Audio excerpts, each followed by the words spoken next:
During the 2023 Cricket World Cup, Virat Kohli walked onto the field wearing something very strange on his wrist. It was not a watch. It had no screen, no buttons, and no display. It was just a plain looking rubber band. And the internet went absolutely crazy trying to figure out what Virat Kohli was wearing. People also spotted the same band on Cristiano Ronaldo's wrist, LeBron James, and many more top athletes of the world. And here is the most interesting thing. Most of these athletes were technically not being paid to wear this watch. Most of them simply wore it because it was great, and some others like Ronaldo and LeBron James actually went on and put their own money into the company as investors. This company is called Whoop, and here is what will absolutely blow your mind. See, this screenless rubber band, which from the outside looks like absolutely nothing special, is today valued at more than 10 billion US dollars. It has more than 2 million customers in 56 different countries of the world. All of that, I will remind you, is for a watch that has no screen and does not even tell you the time. Now just think about how absurd this sounds. We live in a world where Apple, Garmin, Fitbit, Noise and Boat has spent the entire decade convincing us that a smartwatch must have a screen. They told us that a smartwatch must show us notifications, must let us change our watch faces, must vibrate when our phone rings, and all of that stuff. The screen basically was the whole product. That was the whole point of a smartwatch. And then here is a plain rubber band with no screen and no display that is now worth 10 billion US dollars. So the big question is, how exactly did this happen? How did a product that removed the most basic feature of a watch end up on the wrist of so many great athletes and now so many other people around us as well? What exactly is Whoop's business and marketing playbook? That is exactly what I will talk about in today's video. I will talk about three interesting things. One, the timing that made a product like Whoop even possible. Second, how they turned their biggest weakness into a competitive advantage. And third, how did they build a product with such good retention that it is now even giving competition to WhatsApp? My name is Anurag Bansal, and let's decode. Now, let's first understand the timing, because what's interesting is that if Whoop had launched this exact same product even a few years earlier than what they did, it would have completely flopped. See, when people first started moving from analog watches to digital smartwatches, a brand selling a smartwatch had to do one job really well. It had to convince people that a digital watch could do everything that an analog watch could do, plus it could do a lot more. Show you the time, of course, but also count your steps, track your heart rate, change watch faces, push notifications, and even play music. So the entire conversation in those early years was about features on a particular screen. The screen was basically the hero of the entire smartwatch pitch.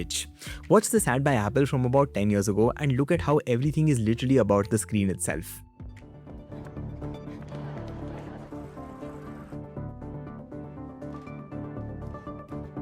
Now imagine if somebody had launched a screenless band at scale during this exact time period. People would have obviously simply looked at it and asked, what does this thing even do? Because at that time, fitness was not so mainstream that people would want a tracker by itself. Basically, the market was simply not ready. But slowly, something very interesting started to happen. Companies like Apple, Garmin and Fitbit sold so many smartwatches with fitness tracking over the years that the idea of wearing a fitness tracker on your wrist became culturally normal. And here is where a very subtle but a very important change started to happen. See, in the beginning, people were wearing a smartwatch that also happened to track some amount of health data. But over time, that entire script flipped. A lot of people started wearing a tracker that just happened to tell them the time. Did you notice the very small difference here? The watch became the secondary feature, health tracking suddenly became the primary job. And once that mental shift happened in the market, suddenly the idea of a screenless fitness band was not so weird anymore.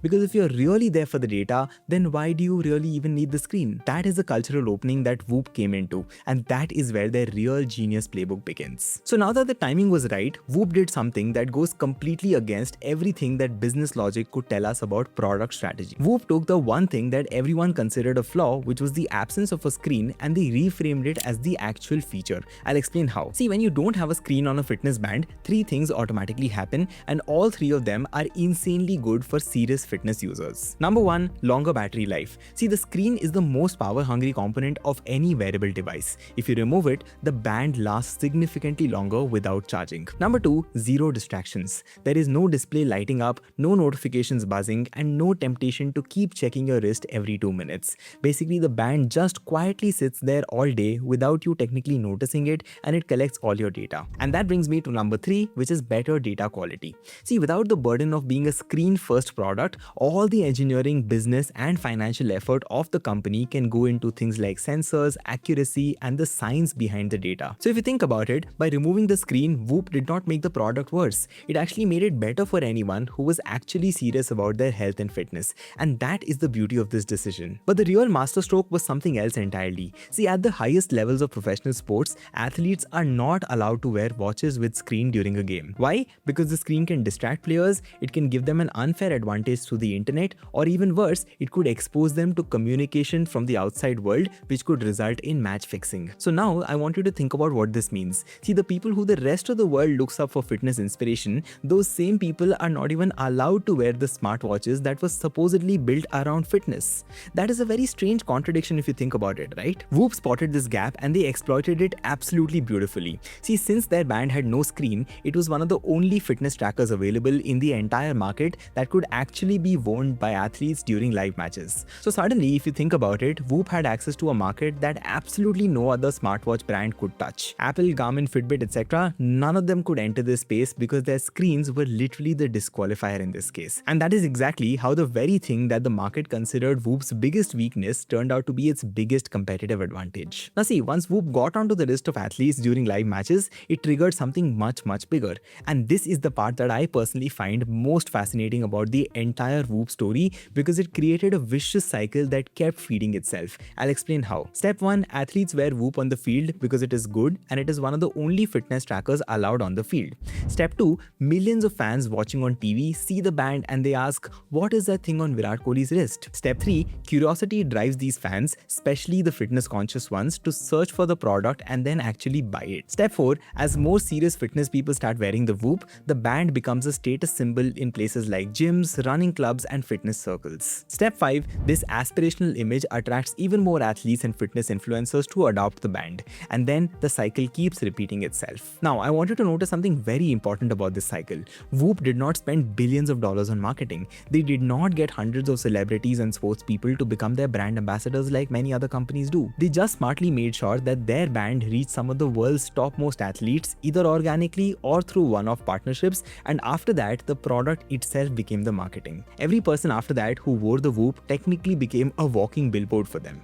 And this is where Whoop's entire strategy of being screenless, focused on quality, and data-driven really clicked into place for them. See, if you look at the smartwatch market, most of the products are multi-purpose. For example, an Apple Watch can be used by somebody who simply wants notifications on their wrist, or it could also be used by somebody who likes a fancy digital watch, or it could also be used by somebody who occasionally just wants to track their steps. So the watch does not really say one specific thing about who you are as a person, right? But Whoop, if you think about it, is a fundamentally different product. The band has exactly one job, which is fitness tracking, and that too the serious kind of fitness tracking. So there is literally nothing else you can do with the band. You cannot check the time, you cannot read your messages, and you cannot even change your watch face. Basically, there is no fallback use case of Whoop. So the moment somebody else sees a Whoop on your wrist, they know one thing for certain, and that is that you are serious about your health and fitness. You're not casually serious, but you're actually serious. And that is how Whoop very quickly became a status symbol in fitness circles.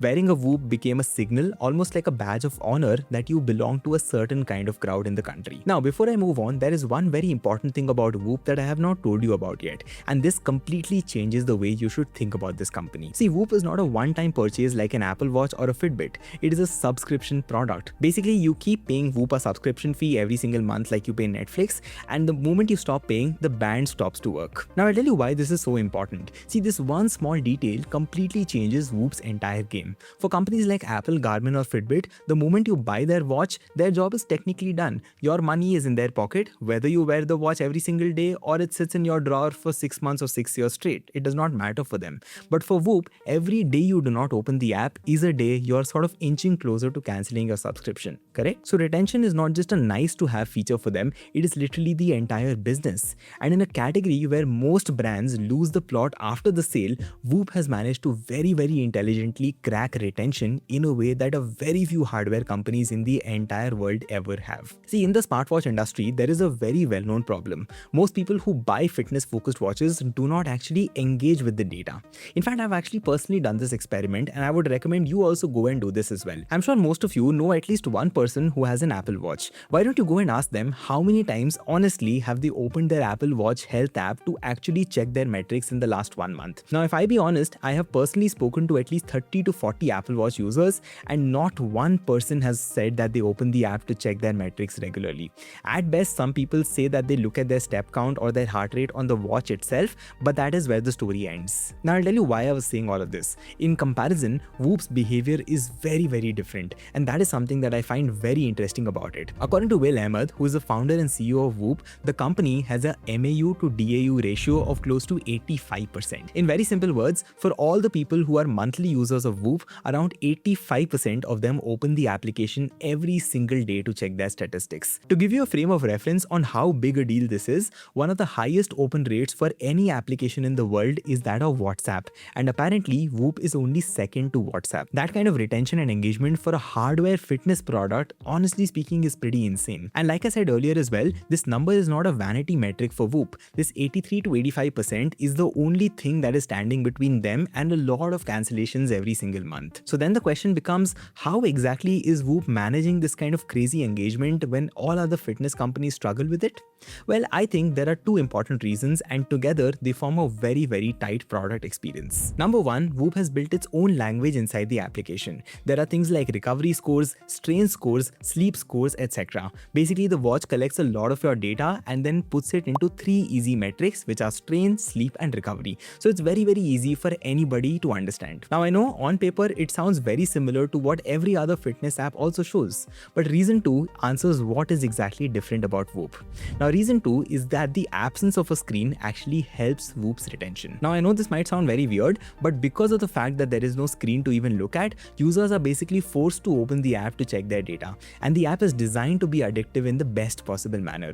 So the thing is, you end up checking it multiple times a day instead of just looking at your wrist for the basic step count and heart rate and moving on. So basically, the product loop is incredibly tight. The band is always on, it is always collecting data, and the app is specifically built to make sure that people actually care about what they see. Now, everything that I've told you so far is what Whoop got right as a company. The screenless design, the athlete strategy, the engagement loop, and all of that stuff. But there is one more very important layer to the story, and this one has absolutely nothing to do with Whoop whatsoever. See, while Whoop was building this product, the world around them was very quickly changing, and that change gave Whoop the kind of tailwind that money simply cannot buy. See, post-COVID, especially in markets like India, fitness and wellness became a serious priority for a lot of people. Gym subscriptions grew very quickly, running clubs came up across cities, conversations around protein intake, sleep quality, and recovery became almost mainstream in daily conversations. And to top it off, health food brands started to raise a lot more money than they probably ever had. So basically, a lot of focus and investment started going into things like fitness, nutrition, and wellness companies. Basically, the entire culture moved towards taking health a lot more seriously. And the thing is, in this kind of an environment, a band like Whoop, which was built specifically for those people who want deep fitness data, suddenly started to fit perfectly into the lifestyle of people. The audience of this kind of product expanded massively and really quickly. So the tailwind was absolutely real, but Whoop definitely deserves a lot of credit for being positioned in the right place and right time to be able to capitalize on all of these opportunities. That's it from my side on today's video. If you enjoyed this case study, please do leave a like and also subscribe to my channel because it keeps me motivated to make more such videos for you. I'll see you in the next one. Bye bye.